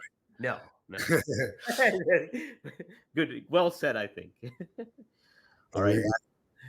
Last one here said, I cannot find the footage anymore without it edited out. But I remember after the promo on Triple H, I don't know which promo he's talking about. The camera catches your mouth, F you, and a smirk. Unsweet Teats. Thanks for the $5. So probably during your feud with Triple H, I'd imagine at some point. But I have no idea what he's kind of talking about here. I don't know, but it sounds like stuff like that could be why my 2014 run sucks so bad. Same boss, by the way, that told me that. Yeah, there you go. Then we just had a couple of shout outs. Thanks, guys, for the super chats. Loved you for 20 years, man. Cheers for being you. Thank you, Great White Sharpie. So thank you, dude. The one thing that did happen since those words were said is that in some recent year, I did tell Johnny Ace that I was available for a Royal Rumble. And they didn't act upon that. And, that's insulting enough. That's as far as I want to go. Yeah. But that he did, I don't know. I mean, he didn't say, make of it what you will. Yes. And Johnny Ace no longer there, so maybe the landscape's changed quite a bit. Maybe it's still changing. Maybe it's still changing. Command says from New Zealand, thanks for the $2. RVD deserved a Hall of Fame speech to a seated crowd. I was thinking about that today, Rob, because I was looking at Hall of Fame. I wanted to get a good picture of you and Paul together. And seeing your Hall of Fame, it was like, oh, it's during the COVID era. Did you kind of wish that you had people there? Like more people there? Of course, dude. Yeah. Mm-hmm. Of course. Man, it sucked doing it in front of an empty arena. And it sucked as far as like, let me put it this way. When I was a little kid in Battle Creek, when you get to high school, maybe you start in junior high, I think in 7th or 8th grade, you start selling M&Ms and shit. Why? You're raising money for the seniors class trip. The seniors go on a really cool trip every year, and everybody is raising money for that from 7th grade up. So you do it in 7th grade, you do it in 8th grade, going door to door in your neighborhood like an idiot, fucking begging for money, soliciting chocolate and sugar. And anyway, you do it because one day it'll be your turn. You hear them talk about how fun the trips are, amazing time. You can't wait. You're going to go to the Bahamas on a cruise ship. 11th grade, you sell the fucking peanuts, and then you know what they do? They stop having the senior trips. Oh, jeez, yeah. Because guess what? Students were drinking on the boat because it was legal at 18 in the Bahamas. All those years, and then when I get there, like, what the fuck did I sell all my M&Ms for? You know what I sold them for? A day trip to Cedar fucking Point. No, not Cedar Point. Oh, yep. So Cedar Point. So for 6 years for that. So, yeah, that's a kick in the balls. A lot of people don't even remember my Hall of Fame thing. They still want to see me get inducted or something.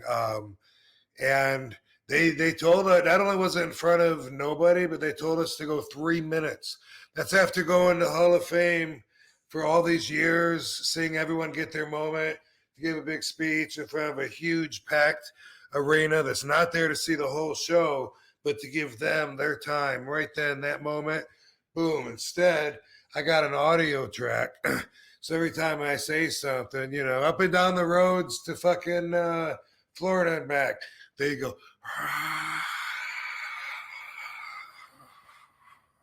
Like something else, my next line. It was so hard to time it that I literally went like fucking 24 minutes over. Yeah, over that 3 minutes. And I didn't even know. I thought I went 7 minutes, maybe 8 minutes, but I went like 27 to 29 minutes. And I have the original, but I couldn't tell just because it was weird off no people. Couldn't tell. I wanted to go over and so they could have some shit to edit. Yeah. But not that long though. But anyway, yeah, same thing. It's still obviously I'm glad to be a Hall of Famer. Glad to be inducted. Glad to be in with that class with Bischoff and Kane and Molly. That Richard dude,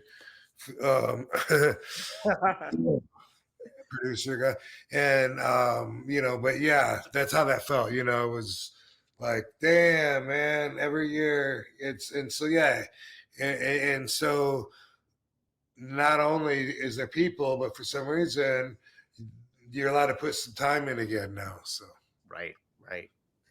Well, good for you for going for 24 minutes though, because that's you deserve that kind of that length of time. Yeah, COVID was rough, man. On several levels. It was tough times. glad we made it out. Glad we made it out. Hey, we made it out of this episode. It's a good one. We got Lovey here. I got to meet Lovey too at WrestleCon. Oh my gosh. Yes. Such a sweet girl too. Lovey.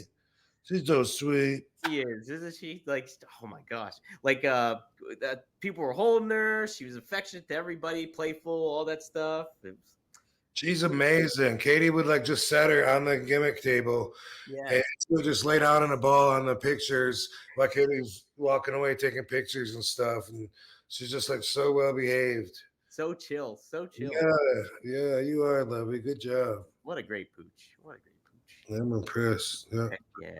All right, man. Well, so this week, I got the poster, Rob. This weekend, if you guys happen to see this, you go to Astronomicon 7. It's in Livonia, Michigan, at the Burton Manor, April 12th through the 14th. RVD will be there. Kurt Angle will be there. Hacksaw Jim Duggan. We have Bobby Fulton, Elias, and Sergeant Slaughter all lined up to be there. I think Mick Foley was also listed there too. So take a gander, guys. It should be a damn good time. So, Rob, is there anything else we want to plug before we get the heck out of Dodge? Yeah, dude. I want to try to leave the people, the RVD fam, a little better off than they were possibly. So, Yeah. I got a little RVDology for you, just a little bit. A lot of you probably can't relate to this, but that's okay. That's what this is about, is reaching those of you who I'm able to reach. Now, a couple of times during this show, while Dom's talking, I talk right over him and interrupt him, and then I explain, I did that because I'm still trying to hold on to that last question before we move too far past it. But I'm very aware that I do it because I hate interrupting. I hate it. I've talked to you guys about pet peeves, how it's not good to have a pet peeve. That's basically having a vulnerable spot that anybody can hit you with, like having an Achilles heel, out in the open on your forehead for everyone to see, to change your mood. And nobody should have that power over you, nor should any circumstance. Not worth it. Laugh it off. That's what I told you. And that's what I do usually. But when people interrupt me, it can get to a pretty offensive point. And man, the other day on, I don't know, Sunday, Monday, I guess it was Monday, it kept happening over and over and over. I mean, at least 4, maybe 5 different times. And finally, it wasn't fun anymore, And usually what I do is, as soon as somebody will talk over me, I just stop talking. Boom. Because they're telling me that whatever they got to say is more important. I'm done. I don't want to talk to you anyway. I'll save my breath. Sometimes it's something that I really want to say, though, And that's really annoying when it's like, oh, I before I forget, I needed to tell you guys, I know you care about this. And right when I go to talk, if someone decides that's a great time for them to shout across, hey, remind me I got to call Scott later, okay? Remind me I got to call Scott. What was that? Forget it. There's much worse examples than that. I'm just trying to pull one out of your head. That's usually what I will do. A lot of you don't interrupt. So hearing this may not help you out that much. But I'm hoping maybe it'll help make you aware, maybe when other people interrupt you, or it'll make you aware if you ever do. Like I know when I do that I am making a dominant move. I know when I interrupt Dom that I'm dominating him. And you know what? It's my fucking show. So I don't mind doing it. No. But I do notice, and a lot of people do not notice, or that's just their norm. And it could be you, Van Dam fam. Maybe this is the way that you talk with your group of people, whether it's your family or your friends or whatever. But I'm here to say, my lesson in RVDology for today is if you want to appear like you're on a higher level than the basic thinkers, this is one way that I'm going to suggest, is to try not to interrupt. Matter of fact, here's a challenge for you. If a thought hits you right in the middle of while someone's talking, keep it in your head. Don't even react to it. And then after it's done, then have your moment. Watch this and look how intelligent this is, okay? I'm listening to somebody talk. So, yeah, I know that you talked to Richard the other day. Richard and I go back a long way. Yeah, we grew up together. Yeah, Richard's a good guy. Hey, Harry, remind me to call Richard later. So, we went to school together, huh? Look how fucking smart that was. That's a challenge. That's a challenge. I know if I don't interrupt, I know even if I'm listening to someone, I go, oh, because I'm being dramatic on purpose, because that's the situation. That's why I say it might be in your norm for you to talk over each other, but to be in that competitive form of energy exchange is not only an unhealthy society, it will keep you from growing outside of the basic thinker level. So try not to interrupt. And if you have to, because you find, hey, where I'm at, you don't get heard unless you scream over everybody. Okay, don't invite me over for dinner if that's your family. Don't try and smoke a joint with me if that's you and your people, because that is not only so fucking annoying, but you know what the flaw is with that? If that's the way that we all act, right? Is that we all scream over each other and the loudest one is the one that gets heard. Listen to what I just said and how fucking stupid are we? Because the loudest one is the one who gets heard. Is the loudest one always the smartest one? Fuck no. Usually quite the opposite. That's why that motherfucker's interrupting. So, for me, after it happened like 4 or 5 times, and one person even said this to me the other day. They even said, they were explaining boom, boom, boom, boom, and they said, what are your thoughts? And as soon as I started talking, they said, also, we can do boom, boom, boom, boom. I was offended at that point. You asked me what my thoughts are, and then you don't even fucking let me say that. Obviously, he didn't really mean, what are your thoughts? Looking back at it, he did not mean that question. He wasn't sincere with it.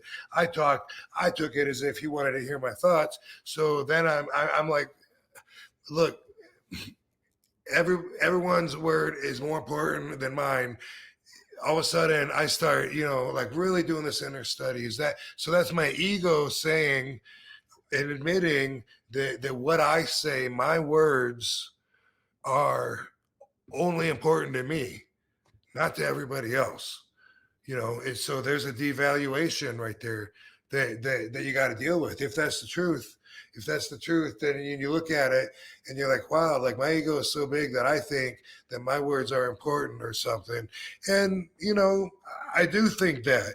And I'm not saying like I'm Yoda, but can you imagine when Yoda talks, if Yoda's like, learn the force you must. I can't do the voice.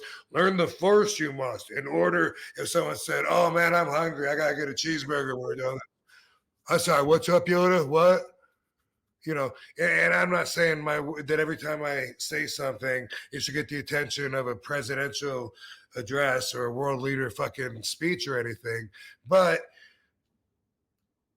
it could mean more than this fucking goofball that's interrupting me to scream that he's got to remember to fucking turn his Nintendo off when he gets home or whatever the fuck he had to say.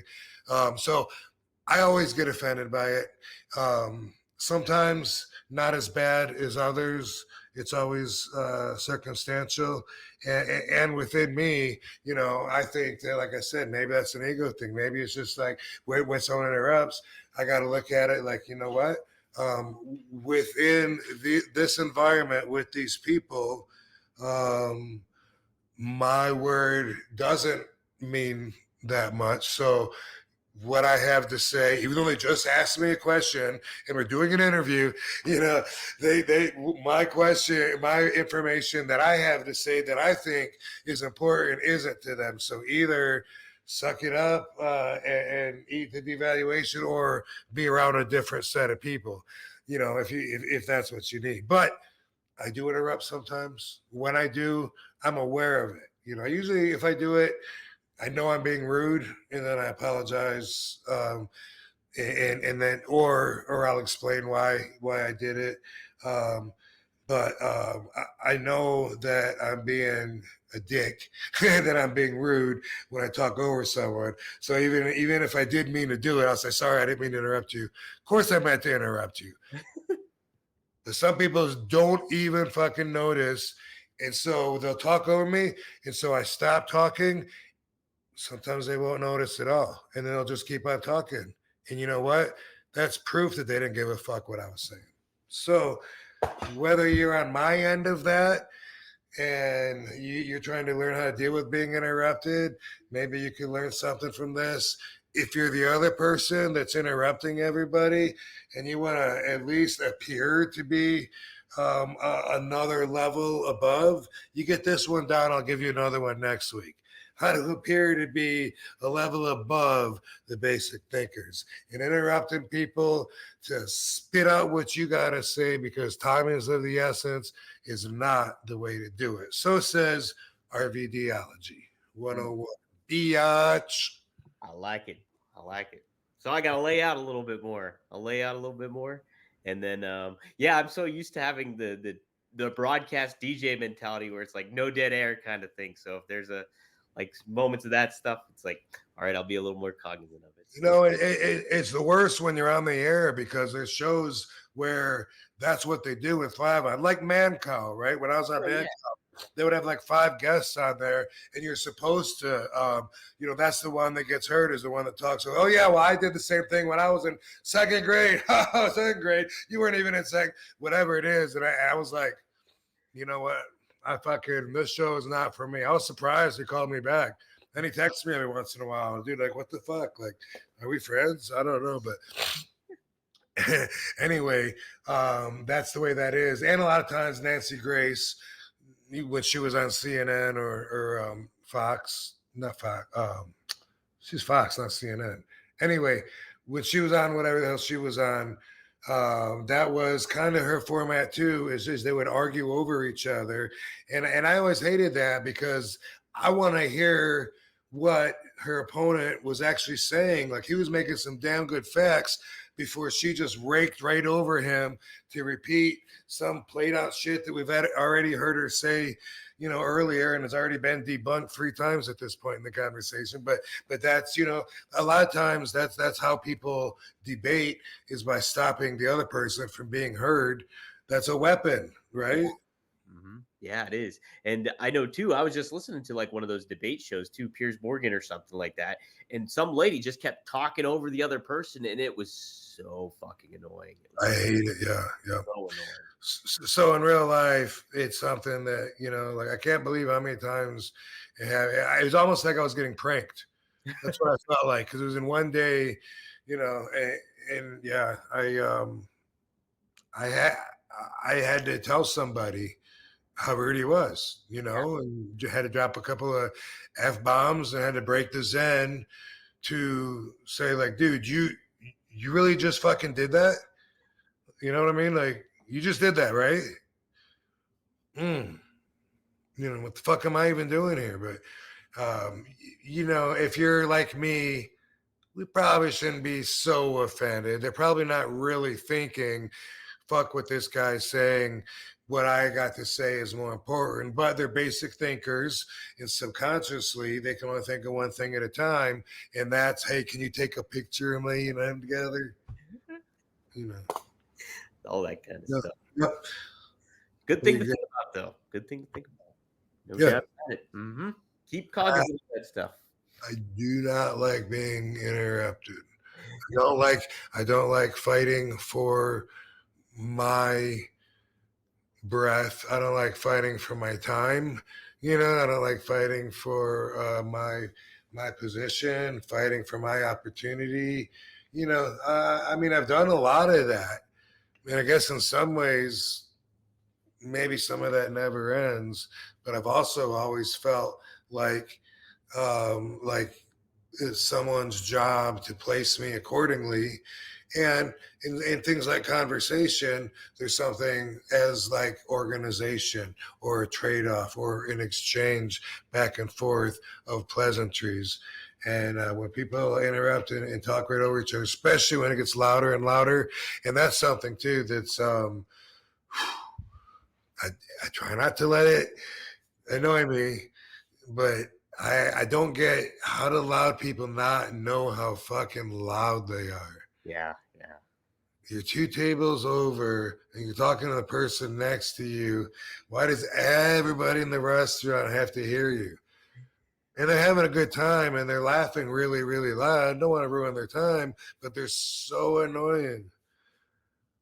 I feel that. Yeah, there's definitely some of those people that are like that a lot of the times. It's like, oh man, read the room. That's the aspect. Cool. Well, this is a good show. I thought the guy asked me, like, hey, what are your thoughts on this, right? And then he said, it doesn't matter what your thoughts are. That's interrupted. Who does that, huh? Right. Voodoo X says, here's $2. Buy yourself something nice. We're gonna fucking party. $2. Thanks, brother. I appreciate all of that, man. You know, that's cool to appreciate the questions too. Like, should we reach some in between that aren't paid to but then again, then we would be doing all their questions because, you know, my answers are obviously lengthy and have stories in them, but sometimes I like to look through and just see if there's one or something, you know, but I guess we got a pretty good system. I don't know. Do most people like only get to the ones that are lit up? Obviously they stand out and that's the whole purpose, but you know. Yes, I do try to make a point to look for good questions, even if they're not super chats or anything like that. So if somebody does drop something like that, I will start and make note of them too. A lot of these are just shout outs too. Steve Soleil, $1.99. Bro Sabu is hilarious as fuck on Twitter. Yeah, he's pretty darn funny. He's got some good quotes on there. Sabu does. And then Seth says, by the way, can we get some RVDology merch? Yeah, I was actually thinking about that, Seth. We're going to get some stuff going, I think, a little bit here. We'll keep you in the loop with all that stuff for sure. And he also said, I love Sabu. We did a promo a couple of days ago. Well, yeah, a couple of days ago where we were in Philly for Astronomicon. this week, and Dylan's just like Astronomicon, Livonia, Michigan, and he's like, "You ready?" And he goes to the camera, and it's all right, let's go. And Fonzie was there too. Fonzie, Sabu, and me. And I said, boom, next weekend, Sabu. I know you're so excited about going to Livonia, Michigan, Astronomicon. It's all he talks about, man. I can't shut him up. And he started laughing when I said that. And then I started laughing. And then I thought we were going to cut but instead I just said a couple words laughing anyway. And we just band-aided it and just like kept on going. But I think I want to see the take because it's probably going to be funny to see because you see Sabu shoot laughing when I say, I can't shut him up. Can't shut him up about Astronomicon. All he does is talk and talk and talk. Just keeps on going. Sabu. That's for you. Guys, if you like what you're seeing, you can go to RVD's YouTube channel at The Real RVD. You can go to rvdtv.com. New episodes drop every Monday at 4:20 p.m. We got good clips on there. We got a lot of different stuff happening on there. We got Speedball Mike Bailey's match with RVD up there. What? From the fans' perspective, I filmed the whole thing, so take a look there. I also dropped an interview I got to do with Rey Mysterio talking about Rob and tagging with Rob. So nice. Take a look at that. That's really cool. We talk about Rob for, how much it meant to him to tag with you. So it was really, really cool. So take a look. I love Ray. He's awesome, dude. He was just one of those guys that, like, I don't know, when I see him, I don't want to say he lights the room up, but the energy comes up, and it's Ray, and he always says Rob, and it's just something stupid that we do. But genuinely, like, I love that guy, and I feel his energy, love vibes come off of him. And there's certain people that are like that, and even though, like, we work together quite a bit, but even we've always been like that, it seems like, anyway, though. I was going to say we've only worked against each other once, but we tagged a lot, obviously. We were the tag team partners, tag team champions. Yep. Right? Yeah. Yep. Mm-hmm. Sure. I know the action figure has the belts on him. Right, the two-pack there. So Two-pack Shakur. Two-pack Shakur. Booker T's favorite. Mama. Yes, sir. We're that Uber guy's favorite also. It blurs that music. Don't blur music. Don't interrupt people, guys. Dude, when you're in the front, if you've never been in the back seat of your car, then they maybe don't know this. But like I'm always telling, like, Katie, because to me, like, if someone's in the back, first off, I don't even like the music, but when it's so loud that there can be no conversation, then I think it could be rude. It's definitely direct. You're taking control, saying nobody's allowed to talk because I got this music.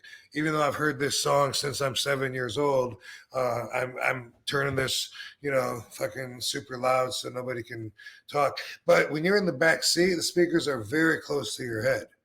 And not everybody knows that if they've never been in the back seat. But usually they're right here on this thing, or they're back here on the gimmick that goes back, but they're very close to your head. So if you're in the front seat and you have it on the radio, unless you have it balanced special so that the front is taking a lot more of the blow because you went through the balance yourself and manually set it up that way, unless you did that, it's way, way louder back there. So, like, people always, like, my whole life I've known that people be driving, and they're talking, and I'm in the passenger, and I can barely hear them, and then they're asking something in the back, blah, blah, blah, blah, blah. Hey, do you got to pee? Or whatever. And it's like, they can't hear it because you have the fucking radio blasting in their ears. Because they're, in the front, they're down by your feet, or maybe sometimes up here, but back there, it's like right here or right here. And that's one to grow on. Mm-hmm. Be cognizant. Rude. Another way to be rude. Right. Well, guys, thanks for tuning in this week on One of a Kind with RVD. We'll see you next week here, too. Rob, good times, man. Good times. Cool, guys. I'll be all rested up next week. Right now, I'm still not recovered yet from the weekend, and I gotta leave tomorrow. But then I'm gonna come back, and I'm gonna have all week. I'm gonna be wrestling, working out, because Saturday, 420, I'll be in Peoria, Illinois, an AEW. And that's one thing, too. You know, we were talking about it earlier, and I was thinking one thing's for sure.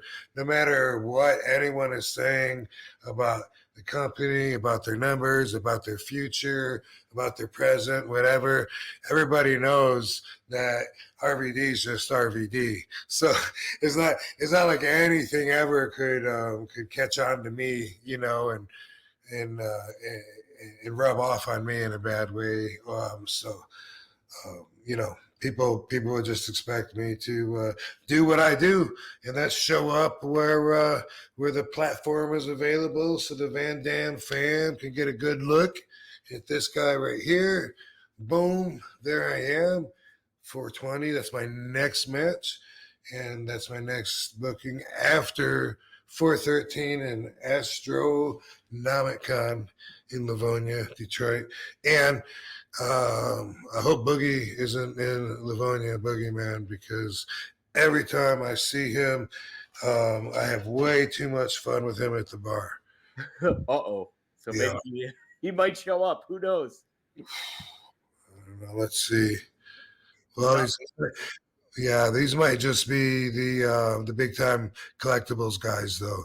You know what I mean? Because it has, see how it has their label. Mm-hmm. So yeah, this is Bobby Fulton's group, and that means that he's booked us 1, 2, 3, 4, 5. He's booked us 6 wrestlers, but there's many others there from the other vendors and from the convention and whatever else. Whatever else have you, as my dad would say. Whatever else have you. I'm not seeing Boogeyman on there, so you might be in the clear. Yeah, but he works for other guys though, besides the full ends. Yeah, you know what I'm saying though. Yeah, no, I'm looking. You're looking at the talent list. I'm looking at the talent list. I don't see him on there, so you might be in the. I had to repeat myself, man. I'm like, this guy ain't getting it. He's not getting it. What's up? Basic thinker Dom here. All right. Hey, we'll see you guys next week here on One of a Kind. Awesome. Thanks, everybody. Have a great week.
Mind